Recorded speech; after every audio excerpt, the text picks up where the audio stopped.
आई माझी मायेचा सागर दिला तिने जीवनाकार।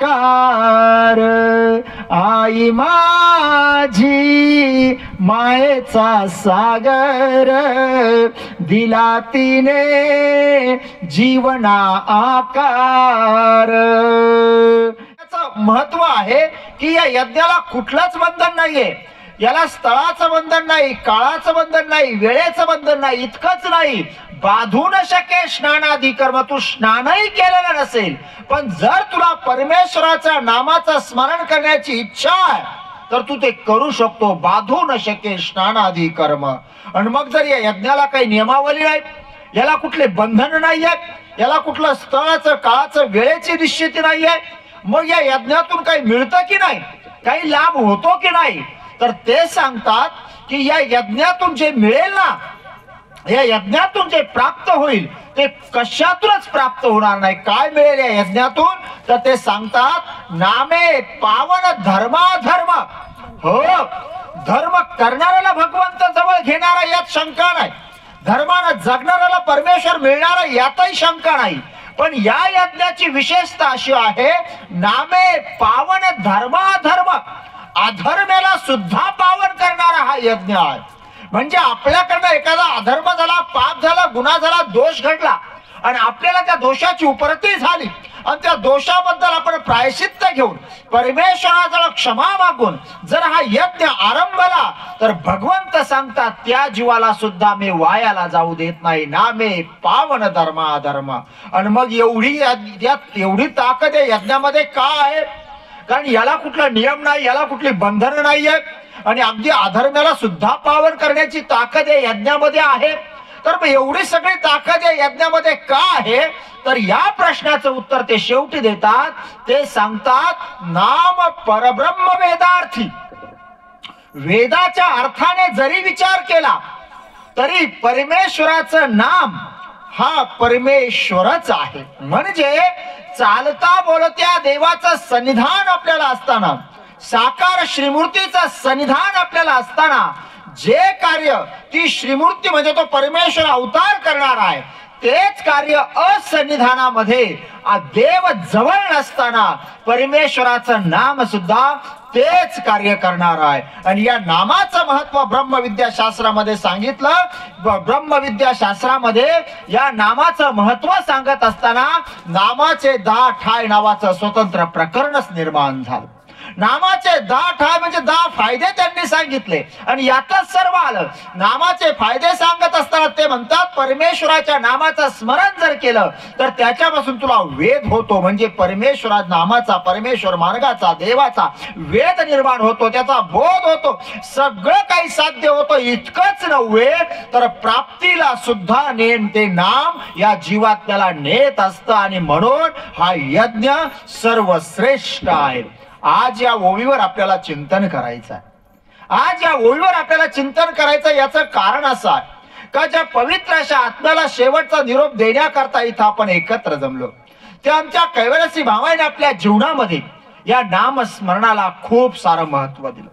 नामस्मरणाच्या माध्यमातून तो देव जवळ करण्याचा प्रयत्न केला, कारण प्रपंच तर त्या माऊलीनेही केला, प्रपंच तर तुम्ही करत आहात।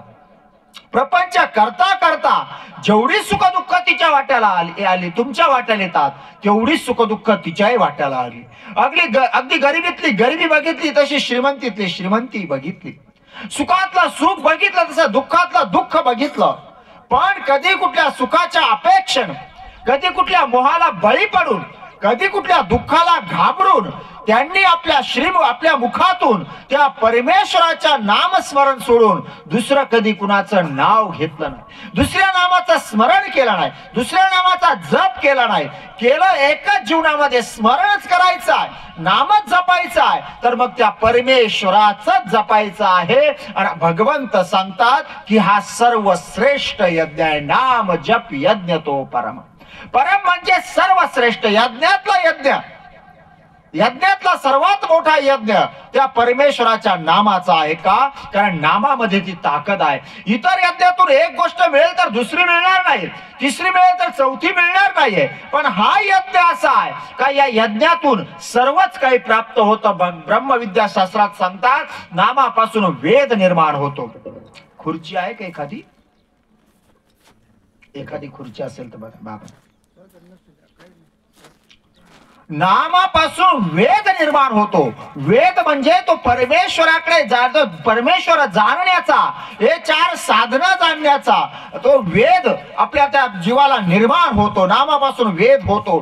त्याच्यानंतर ते परमेश्वर नेमका आहे कोण, भगवंत नेमका आहे कोण, देवता नेमकी आहे कोण, प्रपंच नेमका आहे कसा, जीव नेमका आहे कोण, याची जाणीव, याचा ज्ञान या नामाच्या स्मरणानंतर सुद्धा जीवात्म्याला होतं. आणि हे जाणणं खूप महत्वाचं आहे. कारण जीव कोण आहे आणि परमेश्वर कोण आहे याचं ज्ञान आपल्याला नाहीये. आपण जीवालाही परमेश्वर मानायला तयार आहोत आणि मानतो आहोत.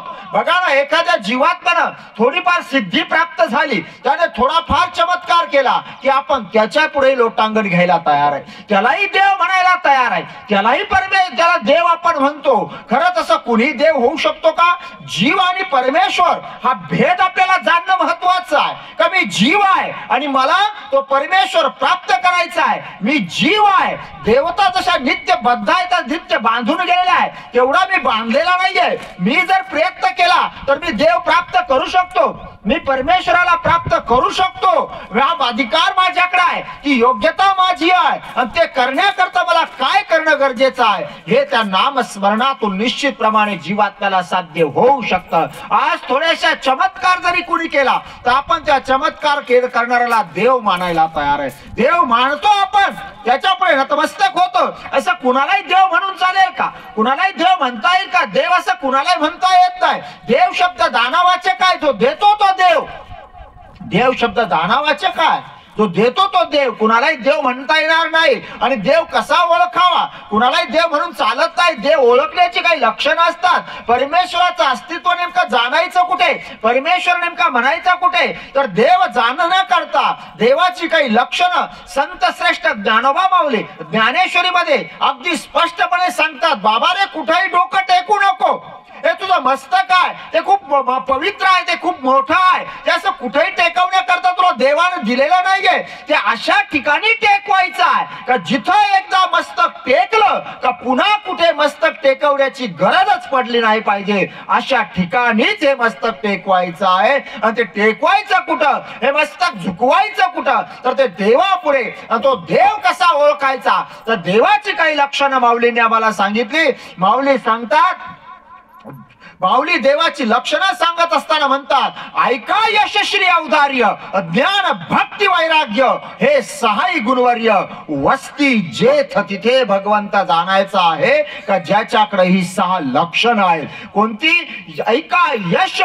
यश म्हणजे ज्याला कधी अपयशच येत नाहीये, अपयशात येऊ शकत नाही. भगवंताला कधीच अपयश येत नाही बरं का, कधीच अपयश येत नाही, कधीच नाही. हा, अपयश एखाद्या वेळेस धर्माची स्थापना करण्याकरता, अधर्मी संपवण्याकरता भगवंत अपयश स्वीकारू शकतात. पण अपयश देवाला येत नाही, कारण तो सर्व शक्तीने युक्त आहे, सर्व शक्तिमंत आहे. तो त्याला अपयश येतच नाही. ज्याच्याकडे यश आहे, श्री म्हणजे सकल गुणांनी जो परिपूर्ण आहे. हा शब्द लक्ष्मी अलंकृत आहे, पण सगळे ज्याच्याकडे परिपूर्णता आहे. यश, श्री, औदार्य.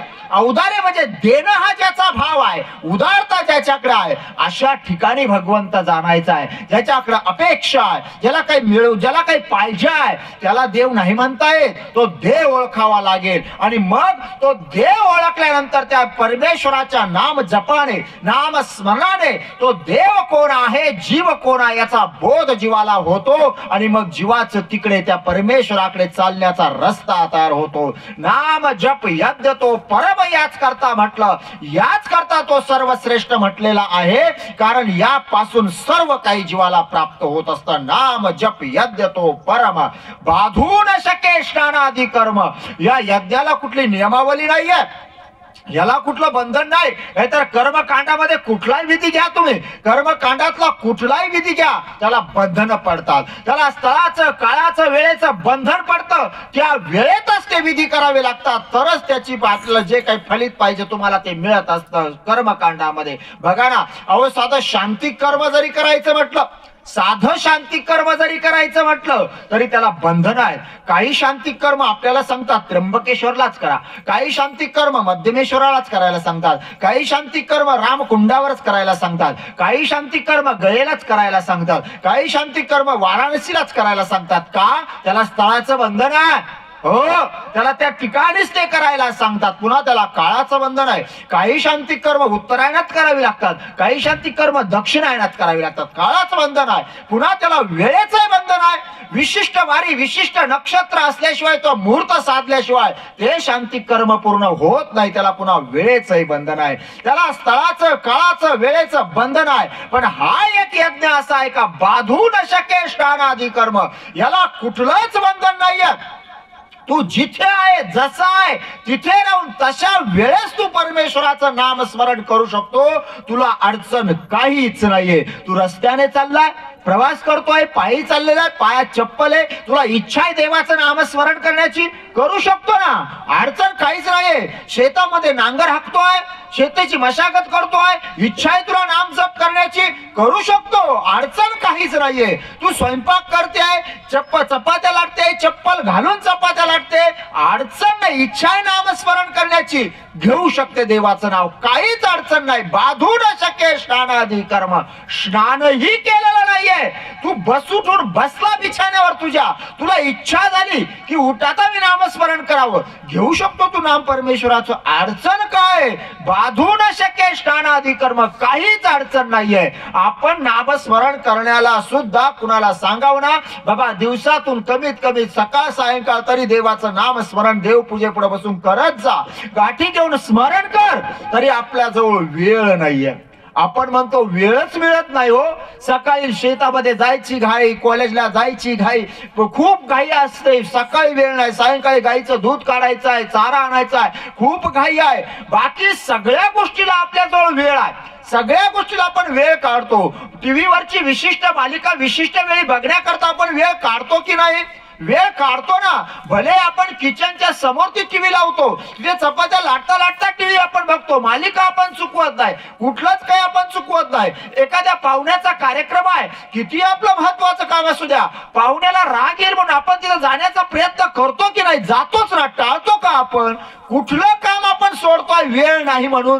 कुठलंच सोडत नाही, सगळं पूर्ण करतो. आणि मग सगळं पूर्ण करत असताना परमेश्वराच्या नामाच्या स्मरणालाच आपल्याजवळ वेळ का नाही याचा विचार करणं गरजेचं आहे. आता याच्यापेक्षा सोपा रस्ता देवाकडे अजून दुसरा कोणताच नाहीये. देव जवळ करायचा आहे ना, या संसार चक्रातून सुटायचं आहे ना, या उपजेते नाशे नाशिलेते पुनरकदिसे घटिका यंत्र जैसे परिभ्रमक, या दुःखातून आपल्याला सुटायचं आहे ना. मग सुटण्याकरता रस्ते खूप आहे, पण ते आपल्याला अवघड वाटतायत, कठीण वाटतायत, ते जड वाटतायत. मग याच्यापेक्षा, नामस्मरणापेक्षा सोपा रस्ताच कोणता नाहीये. देवाने कुठलं बंधन घातलं नाही ना तुला, कुठलं बंधन घातलं नाही. हा, भगवंत सांगतात की पश्चात प्रहरी माझं स्मरण कर, प्रातःकाळी मला आठव. निश्चितप्रमाणे ते गरजेचंच आहे, ते केलंच पाहिजे. पण ते होत नाही म्हणून काहीच करायचं नाही का? देवाने सांगितलं प्रातःकाळी स्मरण करायला सांगितलं, प्रातःकाळी देव आठवायला सांगितला.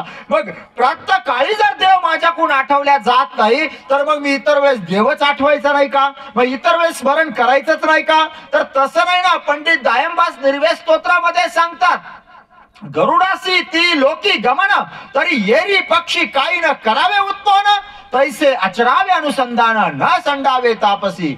गरुड नावाचा पक्षी आहे.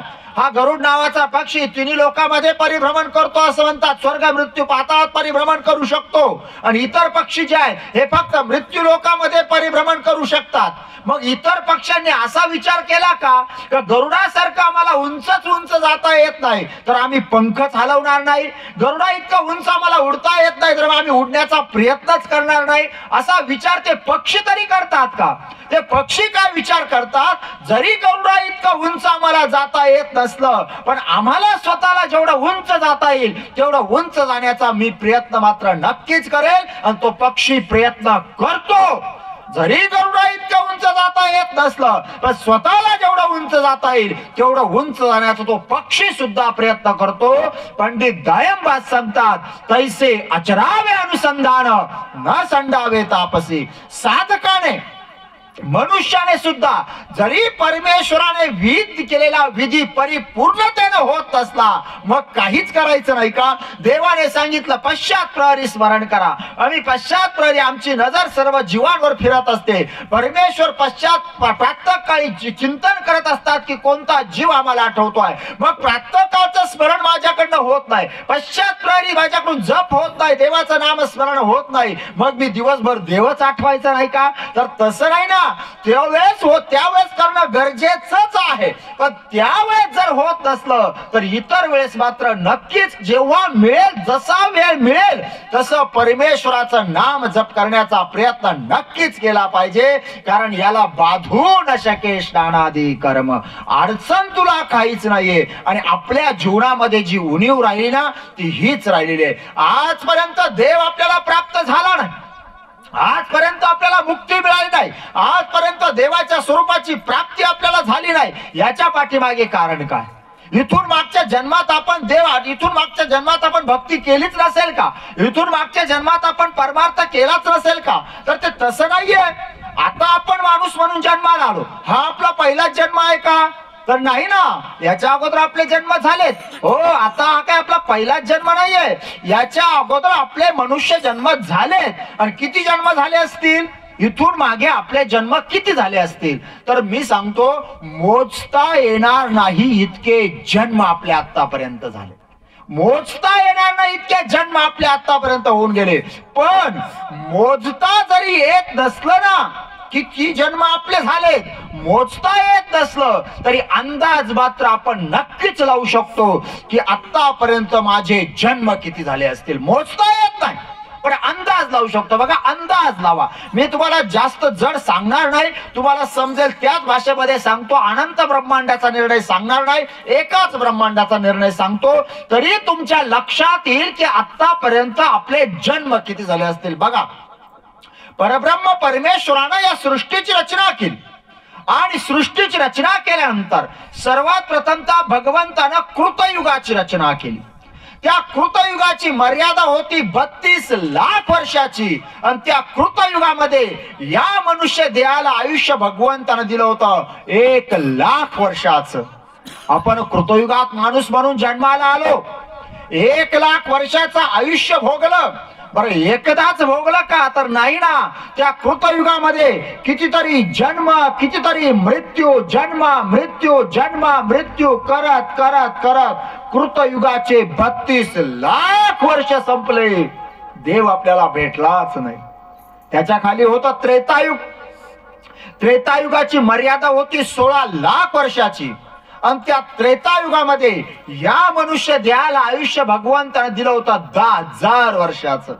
आपण पुन्हाही तिथे माणूस म्हणून जन्माला आलो, तिथे एकदाच नाही आलो.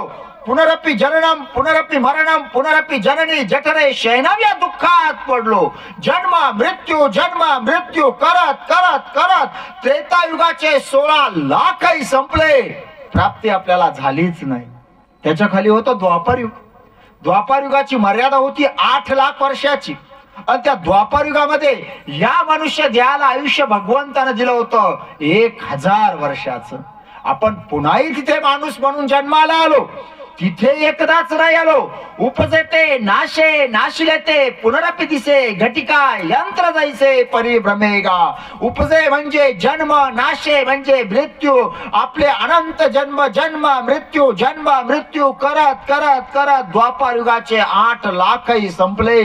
देव आपल्याला भेटलाच नाही. त्याच्या खाली होतं कलियुग. या कलियुगाची मर्यादा आहे 4 लाख वर्षाची.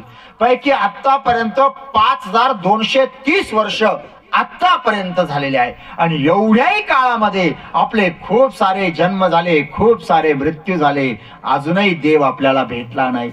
आणि या युगात जर देव भेटला नाही, या युगात जर मुक्ती मिळाली नाही, या युगात जर मोक्ष मिळाला नाही, तर याच्यानंतर युग नाहीये, याच्या अगोदर पर्याय होता. चला कृतात नाही साध्य झालं, त्रेतात होऊन जाईल, त्रेतात नाही प्राप्ती झाली, द्वापारात होईल, द्वापारात नाही मुक्ती मिळाली, कलित मिळेल. पण कलियुगात जर मुक्ती मोक्ष नाही मिळाला, कलियुगात जर देवाची प्राप्ती नाही झाली, तर याच्यानंतर युग नाहीये. हो, याच्यानंतर आहेत फक्त नित्य नरक. आणि म्हणून तर संतांनी सांगितलं शेवटची पाळी एक मनुष्य जन्म. ही शेवटची संधी आहे. शेवटची का म्हटले? कारण आता आपल्याला मनुष्य जन्म मिळालेला आहे, हा पुन्हा मिळेलच याची खात्री आहे का? प्रत्येक वेळेस मेल्यानंतर आपण माणूस म्हणूनच जन्माला येऊ याची शाश्वती आहे? इतका सोपा आहे का मनुष्य देह? नाही ना. संत सांगतात एक एक योनी कोटी कोटी फेरा मग लागे वारा मानवाचा. 84 लाख योनी आहे, पैकी 83,99,999 योनीमध्ये कोटी कोटी फेरे झाल्यानंतर कुठेतरी जीवात्म्याला एकदा मनुष्य देह प्राप्त होतं. आणि हे मनुष्य देह प्राप्त झाल्यानंतर या जीवात्म्याचं साध्य काय आहे? तर संत शिरोमणी भास्कर भट्ट बोरीकर आपल्या उद्धव गीता नावाच्या ग्रंथामध्ये सांगतात, विपाय कर्मभूमीचे पेठे नर दे लावे उचटे, मुक्ती रत्न घे गोमटे जव मृत्यू पावेना. तुला या कर्मभूमीच्या बाजारामध्ये हे जे मनुष्य देह मिळालेला आहे, याच्या माध्यमातून मुक्ती रत्न घे गोमटे, तुला मुक्ती प्राप्त करायची आहे, म्हणजे तुला मोक्ष मिळवायचा आहे, म्हणजे तुला अशी जागा प्राप्त करायची आहे का जिथं गेल्यानंतर परत तुझं पतन होणार नाही. मुक्ती रत्न घे गोमटे, ती जागा तुला प्राप्त करायची आहे. आणि ती जागा प्राप्त करण्याकरता ही शेवटची संधी आहे. कारण याच्यानंतर हा मनुष्य देह पुन्हा मिळेलच याची खात्री नाही. आणि जर जीवात्म्याला भगवंताची प्राप्ती करायची असेल, जीवात्म्याला जर मुक्ती मिळवायची असेल, तर मनुष्य देहाशिवाय दुसरं साधन नाहीये. इतर योनीमध्ये जीवात्मा गेला तिथे त्याला कर्माची निष्पत्ती नाहीये. ती फक्त कर्मभूमीमध्ये मनुष्य देह ज्या जीवाला मिळेल त्यालाच कर्माची निष्पत्ती आहे. आणि आपल्याला ते मिळालेलं आहे. बरं, इथून मागे आपल्याजवळ वेळ जास्त होता, आता वेळ खूप कमी आहे. बघा ना, कृतयुगात आपल्याजवळ लाखभर वर्षाचं आयुष्य होतं, त्रेतायुगात आपल्याजवळ 10,000 वर्षाचं आयुष्य होतं, द्वापार युगात आपल्याजवळ 1,000 वर्षाचं आयुष्य होतं. आता आपल्याजवळ आयुष्य किती आहे? कलियुगाची आई मर्यादा किती सांगितली? सरासरी 100 वर्षाची. जास्तीत जास्त 100 वर्ष कलियुगात मनुष्य जगू शकतो. आता 100 पर्यंत कोणी जात नाही, पण अपवादात्मक एखादा 100च्या पुढेही जातो. पण एखादा 100च्या पुढे एखादा जातो का? कारण कोणताही नियम हा अपवादाने सिद्ध होत असतो, त्यामुळे अपवादात्मक एखादा 100च्या पुढे जातो. पण सरासरी कलियुगाची आयु मर्यादा ही 100 वर्षाची आहे. आणि या 100 वर्षाच्या आयुष्यामध्ये आपल्याला मुक्ती मिळवायची आहे, कारण शेवटची संधी आहे. बरं, 100 वर्ष आपण म्हणतोय, एवढं कुणाला मिळत नाही. पण जरी आपण गृहीत धरलं की माझ्याकडे 100 वर्षाचं आयुष्य आहे, तरी संत काय सांगतात माहितीये का? शत गुणिले ते अर्धरात्र खाय. म्हणजे तुला जे काय आयुष्य मिळालेलं आहे त्यातलं तुझं अर्ध आयुष्य रात्रीमध्ये जात आहे, झोपेमध्ये जात आहे. बरोबर आहे की नाही? सर्वांचंच अर्ध आयुष्य रात्रीत जातं, पण पुन्हा विचार करा, सर्वांचंच अर्ध आयुष्य रात्रीत जातं का? तर सर्वांचं नाही जात बरं का अर्ध आयुष्य झोपेत. अर्ध आयुष्य झोपेत कुणाचं जातं? जे रात्री 11 वाजेच्या नंतर झोपून सकाळी 5 वाजेच्या आत बिछाना सोडतात, त्यांचं अर्ध आयुष्य झोपेत जातं. जे सकाळी 7 वाजता 8 वाजता 9 वाजता बिछाना सोडतात, त्यांचं अर्ध आयुष्य झोपेत नाही जात, त्यांचं 70% आयुष्य झोपेत जातं. शत गुणिले ते अर्धरात्र खाय कुणा करताय? जे 2 प्रहराची निद्रा घेतात त्यांच्या करताय. आणि एवढ्या अल्प काळामध्ये, अल्प आयुष्यामध्ये आपल्याला भगवंत प्राप्त करायचा आहे. बरं, जन्माला आलो, जन्माला आल्यानंतर फक्त भगवंत प्राप्त करायचा एवढं एकच काम आहे का आपल्याला? नाही ना. अहो, जन्माला आल्यानंतर सर्वात अगोदर तर आपण इथून मागच्या अनंत जन्मात केलेल्या संचित कर्म जोडून इथपर्यंत येत असतो. या मिळालेल्या अल्प आयुष्यामध्ये सर्वात अगोदर आपल्याला आपल्या संचित कर्माचा भोग भोगायचा आहे. संचित कर्माचा भोग तो या अल्प आयुष्यामध्ये भोगायचा आहे. का? कारण तो जोपर्यंत भोगत नाही तोपर्यंत हा जीवात्मा स्वच्छ होत नाही, आणि हा जीवात्मा स्वच्छ होत नाही तोपर्यंत परमेश्वराच्या स्वरूपाला प्राप्त होण्याच्या योग्यतेचा होत नाही. मग स्वच्छ होण्याकरता या जीवात्म्याला कर्म भोग भोगणं नितांत गरजेचं आहे, कारण त्याच्याशिवाय स्वच्छ होतच नाही. सर्वज्ञ श्री चक्रधर स्वामी सांगतात, प्रारब्धाचा भोग हा भोगूनच क्षय होतो, त्याला दुसरा उपाय नाहीये, तो भोगावाच लागतो. हो, एक हिंदी कवी सांगतात, जीवन बर्तन कांच का गिरे तो चकनाई चूर, जीवन बर्तन कांच का गिरे तो चकनाई चूर, टूटे से फिर ना जुड़े जतन करो भरपूर, जतन से भीनी चादरी लगे है दाग अपार, ले साबुन प्रभु नाम का तू इसके दाग उतार. याच्यावरचे डाग धुण्याकरता परमेश्वराच्या नामा इतकं सोपं साधनच कोणतं नाहीये. सर्वात अगोदर तर या अल्प आयुष्यामध्ये आपल्याला पूर्व संचित कर्माचा भोग भोगायचा आहे. त्याच्यानंतर या जन्मात वाट्याला आलेला कर्मयोग तोही आपल्याला याच अल्प आयुष्यामध्ये पूर्ण करायचा आहे. कर्मयोग म्हणजे काय? आपण शेती करत असू, शेती करणं आपला कर्मयोग आहे. नोकरी करत असू, नोकरी करणं आपला कर्मयोग आहे. व्यवसाय करत असू, व्यवसाय करणं आपला कर्मयोग आहे. म्हणजे जे काही कर्म आपल्या वाट्याला आलाय तो आपला कर्मयोग आहे, आणि तो कर्मयोग समजून तो कर्मयोगही आपल्याला याच अल्प आयुष्यात पूर्ण करायचा आहे. पूर्व जन्मात अर्जित केलेला संचित कर्माचा भोग तो या अल्प आयुष्यात भोगायचा आहे. या जन्माचा कर्मयोग पूर्ण करायचा आहे, आणि एवढं सगळं करून तो भगवंत आपल्याला प्राप्त करायचा आहे. आणि एवढं सगळं करण्याकरता आपल्याजवळ वेळ किती आहे? तर खूप कमी वेळ आहे. 100 गुणिले ते अर्धरात्र काय, त्यातही अजून वजाबाकी केली खूप थोडा काळ आपल्याजवळ शिल्लक राहतो. आणि मग या अल्प काळामध्ये तो भगवंत प्राप्त करण्याकरता सोप्यातला सोपा रस्ता कोणता? तर तो रस्ता म्हणजे नाम जप यज्ञ तो परमा. त्या परमेश्वराच्या नामाचं स्मरण करणे हा सर्वात सोपा यज्ञ आहे, सर्वात सोपा. याच्यापेक्षा सोपा रस्ताच आता देवाकडे दुसरा कोणता नाहीये. याच्यापेक्षा अजून सोपा मार्ग नाहीये. आणि या रस्त्यावर जो चालला तो जीवात्मा कधीच वायाला जात नाही. ते सांगतात, नामे पावन धर्मा धर्म. हो, मी सांगितलं ना, धर्म करणाऱ्याला भगवंत जवळ घेणारा यात शंका नाही. पण जो अधर्मी आहे, आपल्याकडे एखादा अधर्म घडला, दोष घडला, आणि आपल्याला जर उपरती झाली आणि आपण त्या दोषाबद्दल गुन्ह्याबद्दल प्रायश्चित्त घेऊन क्षमा मागून परमेश्वराचं नाम जप करण्याला जर प्रारंभ केला तरी भगवंत त्या जीवाला वायाला जाऊ देत नाही. बघा ना, कंस चांगला होता का वाईट होता? हो, तसा विचार केला तर वाईटच होता, नाही का? त्याला जसंही कळालं की देवकीच्या उदरातून जन्म घेणारा 8वा माझा काळ आहे, त्या क्षणाला त्याने सर्वात अगोदर काय केलं? देवकीला वसुदेवाला काल कोठरीमध्ये ठेवलं, नजर कैदेत ठेवून दिलं. आणि मग त्यांची पुत्र संपवायला सुरुवात केली. 1 2 3 4 5 6 पुत्र संपवली. 7वा गर्भातच गायब झाला. 8वा जन्माला आला, आणि त्या भगवंताने अवतार घेतला, आणि भगवंत गोकुळामध्ये पोच झाले. इकडे कंसाला कळालं त्या मायेच्या माध्यमातून की माझा काळ इथे आलेला आहे, आणि तो गोकुळामध्ये वाढतोय, त्याचं नाव कृष्ण आहे. आणि हे ज्या क्षणाला कंसाला कळलं त्या क्षणापासून कंसाच्या जीवनामध्ये कृष्ण सोडून काहीच शिल्लक राहिलं नाही. जसंही त्याला कळालं की माझा काळ गोकुळात वाढतोय, त्याचं नाव कृष्ण आहे, त्या क्षणापासून कंस चालताना कृष्ण, बोलताना कृष्ण, खाताना कृष्ण, काय जीवनामध्ये कृष्ण सोडून त्याच्या काही शिल्लक राहिलं नाही. काय फळ मिळालं? वायाला गेलं का कंस? बघा ना, ज्या वेळेस त्या कंसाचं त्या जीवात त्याच्या देहामध्ये राहण्याची वेळ संपली त्या अक्रूराच्या माध्यमातून स्वतः भगवंत त्या मथुरेपर्यंत पोहोचले.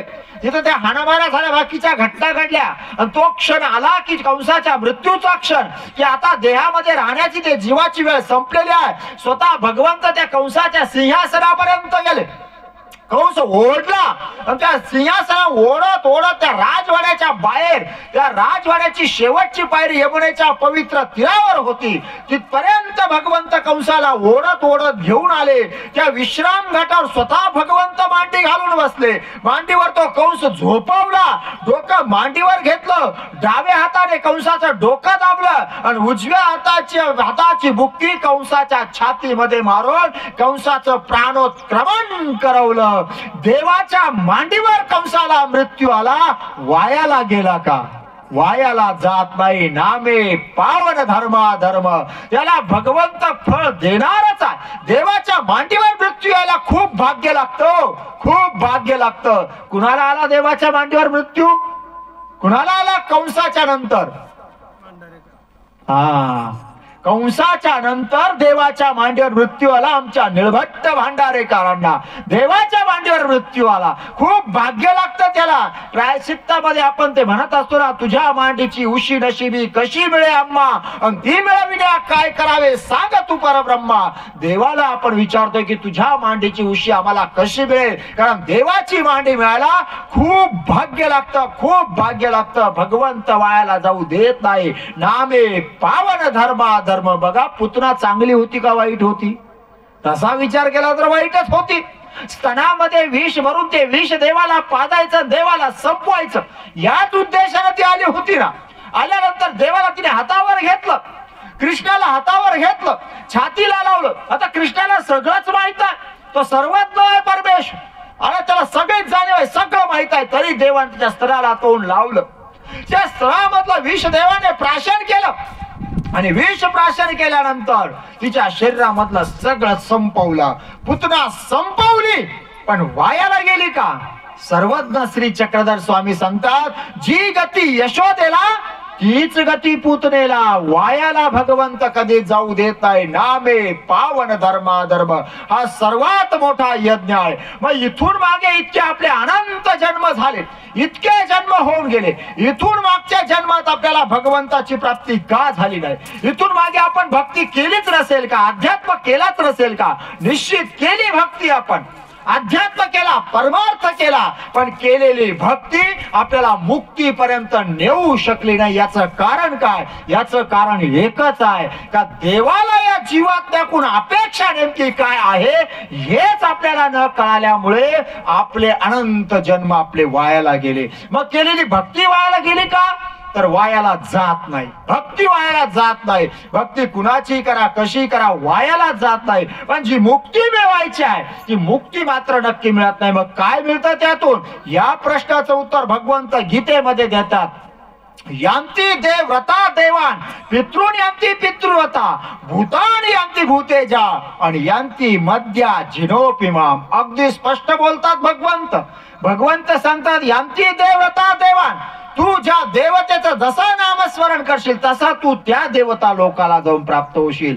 नाम कुणाचं जपावं हेही महत्वाचं आहे, ते आपल्याला कळणं गरजेचं आहे. यांती देवता देवान, ज्या देवतेचा नाम जप तू केला त्या देवता लोकाची तुला प्राप्ती होईल. वायाला जाणार नाही, पण त्या देवता लोकाची प्राप्ती होईल. आणि मग देवता लोकाची प्राप्ती जर झाली तर मग मुक्ती का मिळाली नाही? खरं तर इथं गुढ आहे ना हो. गुढ जे आहे ना, खरी मेख जी आहे ती इथेच आहे. याचं कारण असं आहे की देवता लोकामध्ये जीवाला मुक्ती मिळत नाही. जीवात्मा तिथे जाऊ शकतो, तिथे राहू शकतो, पण कायमचा नाही. देवता लोका जीवाला मुक्ती मिळत नाही. हो, समजा उदाहरणार्थ आपण इंद्र चंद्रादी देवतेंचं नामस्मरण केलं, त्यांची भक्ती केली, फळ काय मिळणार आहे आपल्याला? स्वर्ग प्राप्ती होणार आहे. कारण जी देवता ज्या स्थानाची मालक आहे त्या देवतेचं स्मरण केलं की ती देवता त्या ठिकाणी आपल्याला घेऊन जाते, तिथल्या सुखफळाचा भोग आपल्या वाट्याला येतो. मग इंद्र चंद्रादी देवतांची भक्ती केली तर ते आपल्याला कोणती स्वर्ग प्राप्ती होणार आहे. आणि मग आपला अट्टहास कशा करता झाला? तुम्ही म्हणसाल बाबा अट्टहासच तेवढ्या करताय ना, आपल्याला स्वर्ग मिळावा. स्वर्ग आपण म्हणतो ना, व्यवहारामध्ये म्हणतो ना, हे स्वर्गवासी झाले यांना स्वर्ग मिळावा, स्वर्गाची प्राप्ती व्हावी असं आपण म्हणतो. ते व्यवहाराकरता ठीक आहे, पण जरी आपण देवता लोकात गेलो मुक्ती मिळते, स्वर्गात जीवाला मुक्ती मिळत नाही. त्याला प्रमाण आहे. माऊली सांगतात मग तया पुण्याची पावटी सरे, सवेची इंद्रपणाची उटी उतरे, आणि येऊ लागती माघारे मृत्यू लोका. स्वर्गात पोहोचलास राहशील किती वेळ? तुझ्या पुण्याचा साठा आहे तोपर्यंत. एकदा का तुझ्या पुण्याचा साठा संपला मग तया पुण्याची पावटी सरे. सवेची म्हणजे त्याच क्षणाला, ज्या क्षणाला तुझ्या पुण्याचा साठा संपतो त्याच क्षणाला ती देवता तुला खाली ढकलून देते. कुठे? येऊ लागती माघारे मृत्यू लोका. या मृत्यू लोका ढकलून देते. आणि इथे ढकलून दिल्यानंतर जीवात्म्याची गती परत कशी होते तर उपजेते नाशे नाशिले ते पुनरपि दिसे. पुन्हा जन्म पुन्हा मृत्यू, पुन्हा जन्म पुन्हा मृत्यू. देवता लोकात या जीवाला मुक्ती मिळत नाही. यांती देवव्रता देवान पितॄनी यांती पितृवता. पितरांची भक्ती जर केली तर पितृलोकाला जाऊन प्राप्त होशील. भूतानी यांती भूतेजा. भूतांची भक्ती केली तर भूत योनीला जाऊन प्राप्त होशील. आणि यांती मध्या जिनोपिमाम. जर माझं नामस्मरण केलं, जर माझ्या नामाचा जप केला तर मला येऊन प्राप्त होशील. आणि आपल्याला देवाची प्राप्ती झाली नाही, आपल्याला मुक्ती मिळाली नाही. तुम्ही म्हणसाल याला प्रमाण काय? आपल्याला देव भेटला नाही, देवाची प्राप्ती झाली नाही, याला प्रमाण काय? अरे आपण इथे आता सध्या जन्माला आलेलो आहोत ना, याचा अर्थच असा आहे का अजून आपल्याला मुक्ती मिळाली नाही? कारण एकदा का मुक्ती मिळाली का जीवात्म्याला पुन्हा जन्माला यावं लागत नाही. आपण जन्माला आलेलो आहोत म्हणजे मुक्ती मिळाली नाही, देव आपल्याला भेटला नाही. इथून मागे केलेलं नामस्मरण आपल्याला भगवंतापर्यंत नेऊ शकलं नाही. कारण भगवंताचं नामस्मरण जसं देवाला अपेक्षित आहे तसं आपल्याकडून न झाल्यामुळे आपले अनंत जन्म इथून मागचे वायाला गेले. का? कारण तो देवाला जे अपेक्षित आहे ते आपल्याकडून नेमका घडत नाही. मग नामस्मरण करताना देवाला अपेक्षित काय? तर देवाला अपेक्षित एकच आहे, अनन्याश्चिंतयन्त माम. एक निष्ठेने तू माझं नामस्मरण कर. जो माझा होय अनन्य शरण त्याचे निवारिगामी जन्म मरण. अनन्यतेनं एक निष्ठेने जर तू माझं नामस्मरण केलं तर निश्चितप्रमाणे मी तुला वायाला जाऊ देणार नाही. तू मलाच येऊन प्राप्त होशील, तुला नित्य मुक्ती देईल. नाम प्राप्ती ते करे सांगतात. प्राप्तीला सुद्धा नेण्याची ताकद या नामामध्ये आहे. आणि इथून मागे आपला एवढे अनंत जन्म होऊन गेले. इथून मागच्या जन्मामध्ये आपल्याला प्राप्ती झाली नाही, पण आता आपल्याला मनुष्य जन्म मिळालेला आहे. आणि या मनुष्य जन्मामध्ये भगवंत प्राप्त करण्याचा हा शेवटचा चान्स, शेवटची संधी आपल्याकडे आहे. आणि तो भगवंत प्राप्त करण्याकरता आपल्याकडं आता सोप्यातला सोपं साधन कोणतं? कारण रस्ते तर खूप आहे. भागवतामध्ये सांगतात ऐसी नर देहाची प्रीती कृष्ण सांगे उद्धवा प्रती. येणे शरीरे मज पावती नाना युक्ती विचारे. हे शरीर जे आहे या शरीराच्या माध्यमातून तू माझ्यापर्यंत येऊन पोहोचू शकतो. येणे शरीरे मज पावती नाना युक्ती विचारे. एका युक्ती विचारे नाही, नाना युक्ती विचार. नाना म्हणजे वेगवेगळे. मी तुला माझ्या प्रेण्याचे वेगवेगळे खूप सारे रस्ते दाखवले आहेत. त्यापैकी तुला जो साधा सरळ सोपा आणि शक्य असेल त्या रस्त्यावर चालत चालत येऊन तू माझ्यापर्यंत पोहोचण्याचा प्रयत्न कर. आणि मग भगवंतापर्यंत पोहोचण्यातला सोप्यातला सोपा रस्ता कोणता? तर तो रस्ता म्हणजे नाम जप यज्ञ तो परम.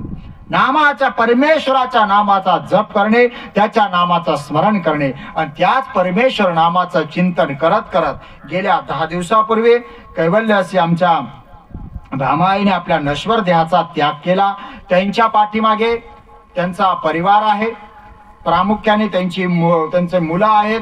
आदरणीय श्री रतिलाल तुळशीराम उंडे, त्याचप्रमाणे त्यांचे पुतणे आहेत गोकुळजी रंगनाथ उंडे, मच्छिंद्रजी रंगनाथ उंडे, गोरख रंगनाथ उंडे, संदीप रंगनाथ उंडे, त्यांच्या पुतण्या आहेत कुसुमबाई काशीनाथ आजगे, शेवंतबाई भास्कर आडाव, मंदाबाई प्रकाश खांडेकर, त्यांची नात आहे योगिता विश्वास पुरे, नातू आहेत बाबाजी रतिलाल उंडे, शिवलिंग रतिलाल उंडे, त्यांच्या सुना, त्यांचे जावई, नातू, पंतू, भरल्या गोकुळासारखा हा परिवार. आणि या परिवारातून गेल्या 10 दिवसापूर्वी अचानकपणे आईने एक्झिट घेतली. त्यांच्या जाण्याचं जे दुःख आहे हे निश्चितच मोठं आहे, निश्चितच मोठं आहे. पण थोडं त्याच्याही पुढे जाऊन सांगतो, मृत्यूचं दुःख नाहीये. हो, मृत्यूचं दुःख नाही, ते करायचंही नाही. कारण तसंही मृत्यूला आम्ही लोक तर दुःख मानतच नाही. कारण तसंही मृत्यू म्हणजे आहे काय, मिळाला तर मोक्ष, नाही तर वासांसी जीर्णानि यथा विहाय नवानि गृह्णाति नरोपराणि तथा शरीराने विहाय जीर्णार नन्याने सय्याति नवानि दे. मृत्यूचं दुःख नाही. का? कारण मृत्यू म्हणजे आहे काय, मिळाली तर मुक्ती, नाही तर उपजे ते नाशे, नाशिले ते पुनरपि दिसे. मृत्यूचं दुःख नाही. का? कारण मृत्यू हा मुक्तीचा शुभारंभ असतो. हो, मुक्तीकडे जाणारी पहिली पायरी म्हणजेच मृत्यू आहे. कारण जोपर्यंत मृत्यू होत नाही तोपर्यंत हा जीवात्मा मुक्तीकडे जाऊ शकत नाही. आणि हा जीवात्मा आध्यात्मिक दृष्ट्या इतका पवित्र, स्वच्छ आणि निर्मळ होता की या जीवात्म्याला भगवंत आपली मुक्ती देणारच आहे, यात कुठली शंका नाही. म्हणून त्यांच्या मृत्यूचं दुःख नाही. कारण तो जीवात्मा मुक्तीला जाणारा जीवात्मा आहे आणि त्यामुळे त्या मृत्यूचं दुःख नाही.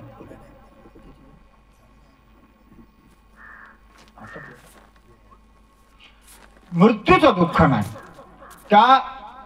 तो जीवात्मा मुक्तीला जाणारा जीवात्मा आहे. आणि ज्यावेळेस एखादा जीवात्मा या जन्म मृत्यूच्या दुःखातून सुटतो, या संसार चक्रातून मुक्त होतो आणि मुक्त होऊन त्या कैवल्य गडापर्यंत पोहोचतो ना, शास्त्र सांगतं की त्या कैवल्य गडावर आनंद उत्सव साजरा होतो. भगवंताच्या कैवल्य गडावर आनंद उत्सव साजरा होतो. का? कारण भगवंताला सुद्धा आनंद होतो का ज्या हेतूने मी या सृष्टीची निर्मिती केली, ज्या हेतूने मी या जीवात्म्याला हे नरदेह दिलं, त्या हेतूला हा जीवात्मा साध्य झालाय, प्राप्त झालाय आणि तो हेतू माझा पूर्ण झालाय. एक जीवात्मा या जन्म मृत्यूच्या दुःखातून सुटून माझ्या कैवल्य गडापर्यंत पोहोचलेला आहे, याचा आनंद उत्सव त्या ठिकाणी साजरा होतो.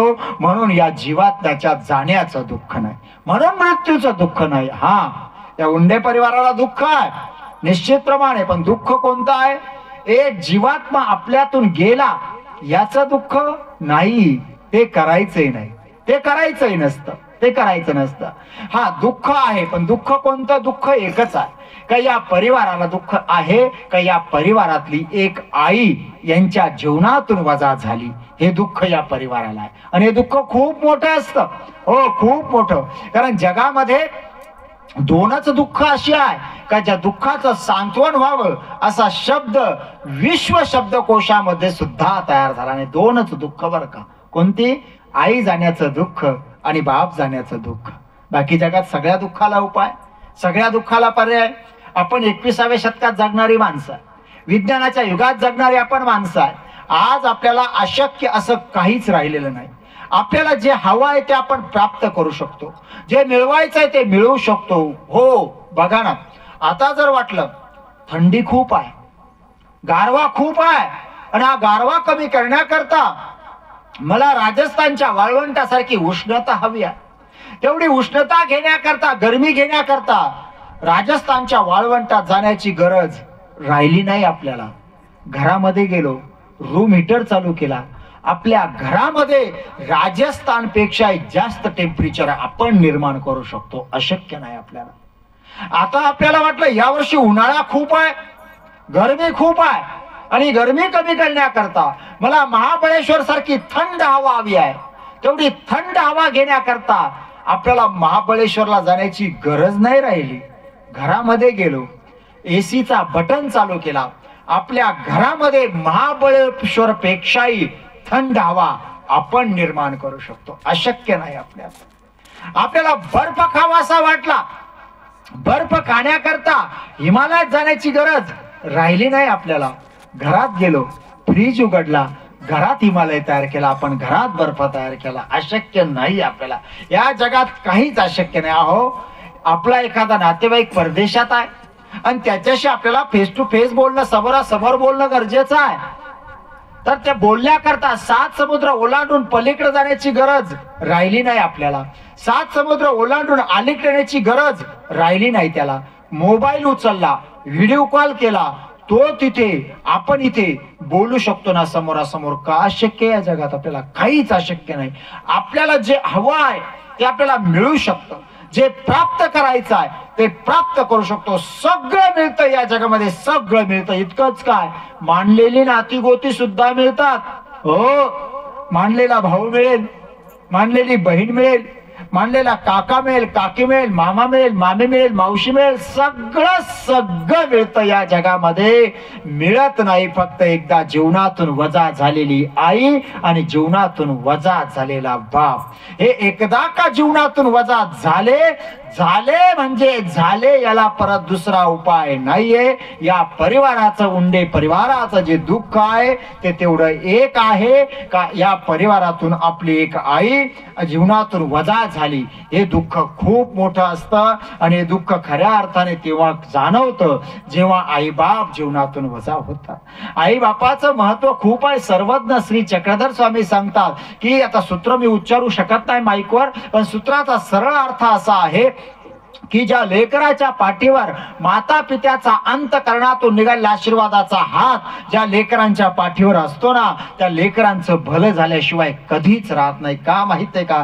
कारण आईबाप ज्यावेळेस एका ठराविक काळानंतर आईबाप जे देवाकडे मागत असताना स्वतः करता कधीच काही मागत नाही बरं का, कधीच नाही. ते मागतात कुणाच करता, ते देवापुढे बसून जर एक तर मागतच नाही, मागत असतील तर काय मागतात? आपल्या लेकरांचं सुख मागतात, त्यांची दुःख दूर व्हावी ही प्रार्थना देवाला करतात, यांच्यावर आलेली विघ्न दूर व्हावा ही प्रार्थना करतात. आणि बघा ना, आईबाप जोपर्यंत जिवंत आहेत ना, तोपर्यंत एखादं दुःख संकट विघ्न जर आपल्यावर आलं ना, तर आपले आईबाप जे असतात ते दुःख, ते संकट, ते विघ्न कधीच आपल्यावर येऊ देत नाही. स्वतः त्या संकटाशी 2 हात काढतात. पण जेव्हा आईबाप जीवनातून वजा होतात आणि त्याच्यानंतर जेव्हा एखादं दुःख येतं, त्याच्यानंतर जेव्हा एखादं संकट येतं आणि ते जेव्हा सरळ आपल्यावर येतं, तेव्हा आपल्या लक्षात येतं की अरे, आता जर इथे माझी आई असती, आता जर इथे माझा बाप असता, तर हे दुःख, हे संकट माझ्या वाट्याला आलंच नसतं. आई बाप जीवनात खूप महत्वाचे आहे, खूप महत्वाचे.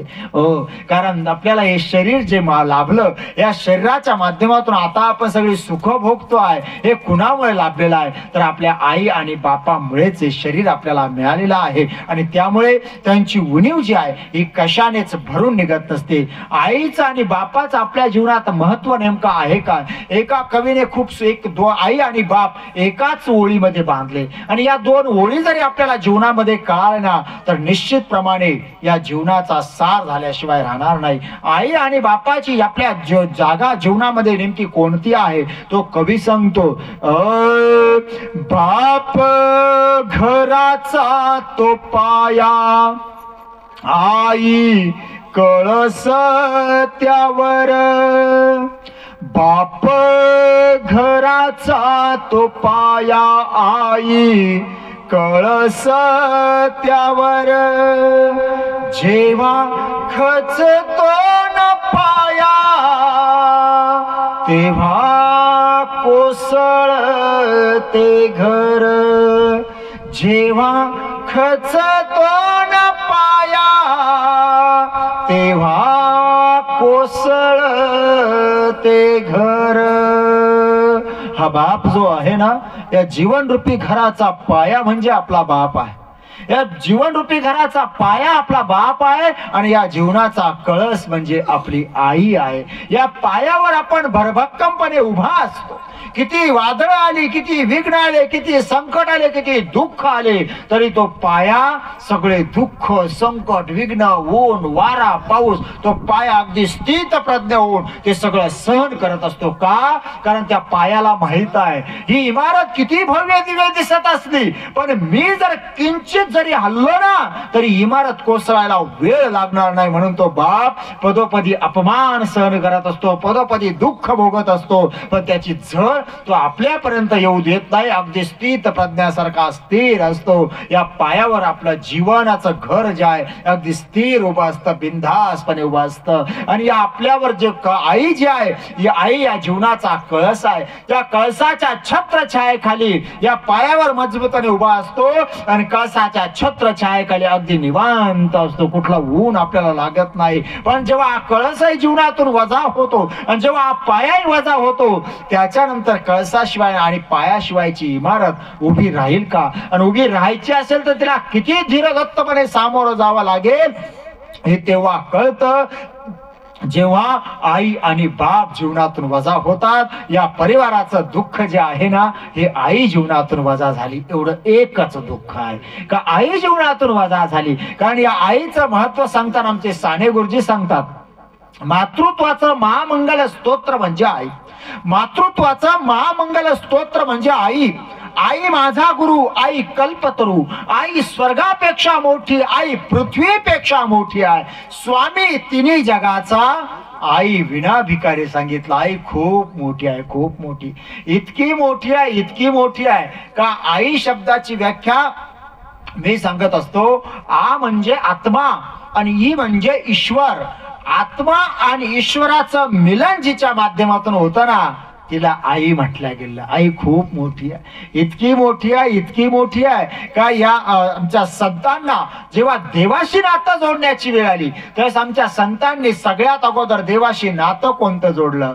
कृष्ण माझी माता, कृष्ण माझा पिता. आई खूप मोठी, इतकी मोठी आहे, इतकी मोठी आहे का भागवतकार वर्णन करतात, स्त्रिया मिळविता असंख्य मिळती, स्त्रिया मिळविता असंख्य मिळती, परी माता न मिळती त्रय जगती. स्त्रिया किती मिळतील तुम्हाला, मावशी मिळेल, काकी मिळेल, पत्नी मिळेल, वहिनी मिळेल, तुम्हाला नाना प्रकारच्या स्त्रिया वेगवेगळ्या रूपात मिळतील, परी माता न मिळती त्रय जगती. आई कुठेच मिळत नाही. आई खूप मोठी आहे, इतकी मोठी आहे, इतकी मोठी आहे की ज्या वेळेस वेदांनी, वेदाकारांनी वेदाच्या ऋचा लिहिल्या त्यावेळेस वेदाकारांनी माईचं वर्णन करताना ते सांगतात, न मातू परदैवत, आई सारखं दैवत नाही. आई खूप मोठी आहे, इतकी मोठी आहे, इतकी मोठी आहे का त्या आईचं प्रेम सांगण्याचा मोह साक्षात जगनियंत्या भगवंताला आवरला नाही. हो, आईचं प्रेम सांगताना सर्वज्ञ श्री चक्रधर स्वामी सांगतात की आईचं प्रेम कसं असतं तर तिच्या प्रेमाला देवाने सांगितलं की ती नैसर्गिक प्रेम असतं. तिच्या प्रेमाला देवानं नैसर्गिकतेची उपमा दिलेली आहे. प्रेम तर सगळं जग करतं ना आपल्यावर, कोण प्रेम करत नाही? आपल्याला जेवढी माणसं ओळखतात तेवढी माणसं आपल्यावर प्रेम करत असतात, पण इतरांच्या प्रेमाला देवाने नैसर्गिक नाही म्हटलं, ते आईच्याच प्रेमाला म्हटलं. का?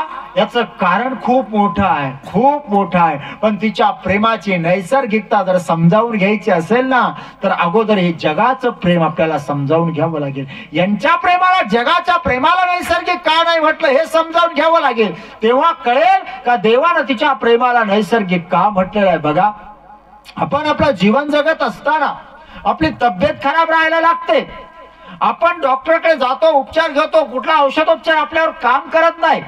मग डॉक्टर सांगतात आता ना तुमच्या सगळ्या टेस्ट कराव्या लागतील, आणि त्या टेस्ट केल्या की मग आपल्याला कळेल की तुमचा नेमका अडचण काय.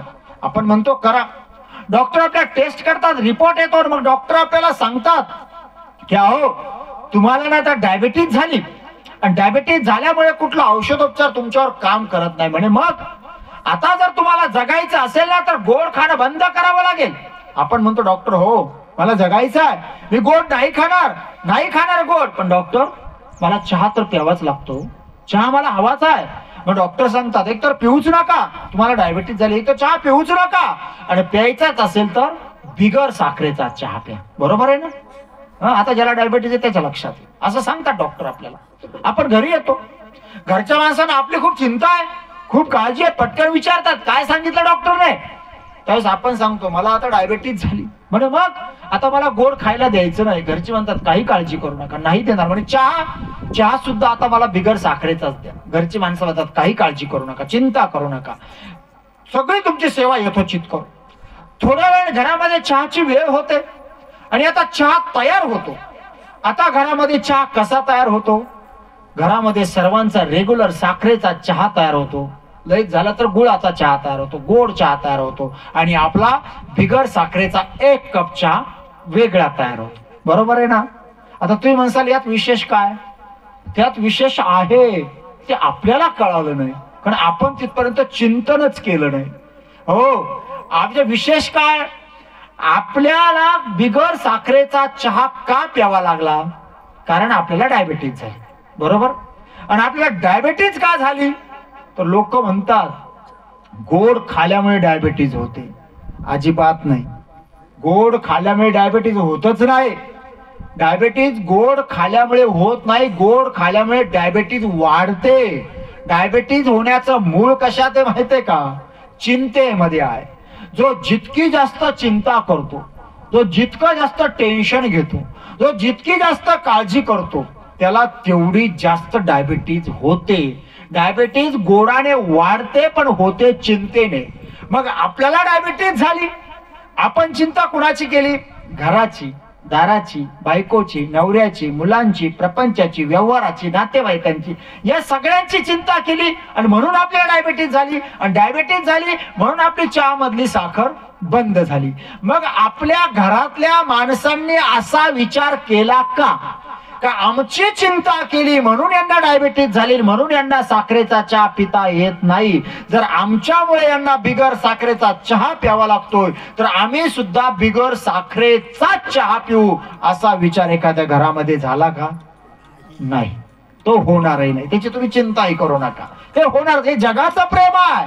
हो, हे जगाचं प्रेम आहे. या होणारच नाहीये. मग हे जगाचं प्रेम आहे. आता आपल्याकरता जिभेच्या चवीचा त्याग कोणीच करायला तयार नाही. आपल्याला वांग्याची भाजी चालत नाही म्हणून घरात वांगी यायची बंद झाली का? तुम्हाला चालत आहे, तुमच्याकरता मी भेंडीची बनवू, पण घरामध्ये भरीत करून आम्ही खाऊ, आम्हाला आवडतं. आपल्याकरता जिभेच्या चवीचा त्याग कोणी करत नाही. तुम्हाला पुरणपोळी आवडत नाही म्हणून घरामध्ये पुरणपोळी बनवायची बंद झाली का? अजिबात नाही. तुम्हाला नाही खायची ना, तुमच्याकरता वेगळा पदार्थ करतो, आम्हाला आवडतं ते आम्ही खाणार आहे. आपल्याकरता जिभेच्या चवीचा त्याग कोणीच करत नाही. जगाचं प्रेम आहे म्हणून त्याच्या प्रेमाला नैसर्गिक नाही म्हटलं. तिच्या प्रेमाला नैसर्गिक का म्हटलं? आता तुमच्या ध्यानात येईल. ज्यावेळेस आपण आईच्या गर्भामध्ये होतो, बाळ आईच्या गर्भामध्ये असतं, वाढत असताना त्या आईला एखादा चांगलासा पदार्थ खावतो, तेलकट, तळेल, आंबट, गोड पदार्थ खावासा वाटतो. ती आई इच्छा व्यक्त करते की मला असा असा पदार्थ खायचा आहे. पटकन लगेच गॅसवर हवा आहे तो पदार्थ तयार होतो. पदार्थ ताटात पडतो, ताट त्या आईच्या समोर येतं, हवा आहे तो पदार्थ मिळाला, तिच्या तोंडाला पाणी सुटतं. किती खाऊ, कधी खाऊ असं तिला होतं. पटकन घास मोडते, तो घास इथपर्यंत घेते, पण जेव्हा तो घास इथे येतो ना, तेव्हा ती आई क्षणभर थांबते आणि विचार करते, अरे हा पदार्थ जर मी खाला तर माझ्या पोटातल्या बाळाला त्रास होईल का? असा ती विचार करते. आणि तो पदार्थ खाल्यामुळे पोटातल्या बाळाला आपल्याला जर तिथे त्रास होणार असेल ना, तर तो पदार्थ त्या आईला कितीही आवडत असू द्या, कितीही आवडत असू द्या, असा घास खाली टाकते आणि ताट बाजूला सरकावून देते. आपल्याला बरं वाटावं म्हणून आपल्या जिभेच्या चवीचा त्याग आपल्या करता फक्त आपली आईच करू शकते.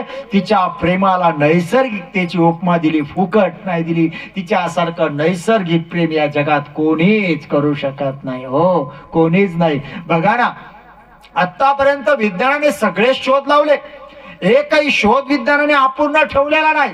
सगळे शोध लावले पण एक शोध विज्ञानाला अजून लावता आला नाही. कोणता? ज्यावेळेस लेकरू आईच्या गर्भाच्या बाहेर पडतं, डॉक्टर त्याची नाळ कापतात आणि नाळ कापल्यानंतर ते लेकरू जेव्हा आईच्या छातीजवळ ठेवल्या जातं, त्यावेळेस त्या आईच्या छातीमध्ये दूध कुठून येतं याचा शोध विज्ञानाला अजून सुद्धा लावता आला नाही. का? कारण त्या आईला एक थेंब दूध तयार करण्याकरता स्वतःच 10 थेंब रक्त जाळावं लागतं, तेव्हा एक थेंब दूध तयार होतं. असं रक्त जाळून जाळून त्याचं दूध करून करून ते दूध ती आपल्याला पाजते आणि ते दूध आपण पिल्यानंतर या शरीरामध्ये रक्त तयार होतं. केव्हा? जेव्हा तिने तिचं रक्त जाळून दूध करून आपल्याला पाजलं तेव्हा या शरीरामध्ये रक्त तयार झालं, आणि त्या शरीरामध्ये असणारं रक्त आणि या शरीरामध्ये असणारं रक्त वेगळं नसल्यामुळे आपल्या लेकराला काय हवाय हे आईला कधीच सांगावं लागत नाही. तिला न सांगता कळतं माझ्या लेकराला काय हवंय. एखादं 7-8 महिन्याचं ताणं लेकरू आहे, ते घरी राहतं, त्याची आई 2 किलोमीटर शेतामध्ये कामाला गेलेली असते. घरी त्या बाळाला भूक लागते, भुकेनं ते तानबाळ व्याकुळ होतं, रडतं. घरातली सगळी माणसं त्याचं रडणं थांबवण्याचा प्रयत्न करतात. कोण त्याला वर घेतं, कोण खाली घेतं, कोण गोल फिरवतं, कोण भुर्र दाखवतं, तरी ते बाळ रडायचं थांबत नाही का? कारण त्याच्या रडण्याचा अर्थच कुणाला कळत नाही. पण 2 किलोमीटर शेतामध्ये असताना त्या लेकराच्या आईला तिथे पाणा फुटतो, तिला तिथे कळतं घरी माझ्या बाळाला भूक लागलेली आहे. ती आई शेतातून घरी येते, बाळाला दूध पाजते, झोपवते आणि पुन्हा आपल्या कामाला निघून जाते. कुठलाच मोबाईल नाही, टेलिफोन नाही, तरी त्या आईला कळतं माझ्या लेकराला भूक लागलेली आहे. का? कारण ती आई आहे, कारण ती आई आहे. हो, ही आई खूप मोठी आहे. बघा ना, ते गाणं आहे, ते गाणं आहे, त्या गाण्याचं जवळजवळ सर्वांच्याच मोबाईल मध्ये आहे, सर्वांचं ते गाणं पाठ आहे ना. कोणतं आईचं गाणं कोणतं? बघा बरं, पटकन तुमच्या ध्यानात आलं. आई माझी मायेचा सागर. का?